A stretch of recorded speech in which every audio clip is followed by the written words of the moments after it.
Welcome to Mercy of Jesus YouTube channel. Praise the Lord. இன்றைய நாளுக்கான தேவ வசனம்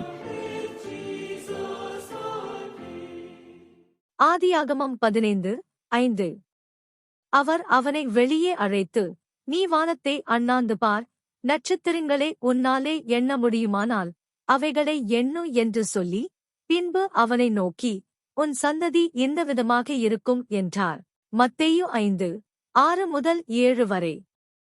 நீதியின்மேல் பசிதாகமுள்ளவர்கள் பாக்கியவான்கள், அவர்கள் திருப்தியடைவார்கள். இரக்கமுள்ளவர்கள் பாக்கியவான்கள், அவர்கள் இரக்கம் பெறுவார்கள். லுக்கா 6:28. உங்களை சபிக்கிறவர்களை ஆசீர்வதியுங்கள், உங்களை அவமதிக்கிறவர்களுக்காக ஜெபம் பண்ணுங்கள். லுக்கா 8:30. இயேசு அவனை நோக்கி, உன் பெயர் என்னவென்று கேட்டார். அதற்கு அவன், லேகியோன் என்றான்.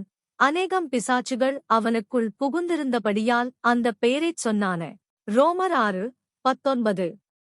நாம் இனி பாவத்திற்கு அடிமையாக இல்லாதபடிக்கு பாவசரீரம் ஒழிந்து போவதற்காக நம்முடைய பழைய மனிதன் அவரோடு சிலுவையில் அறையப்பட்டதென்று அறிந்திருக்கிறோம்.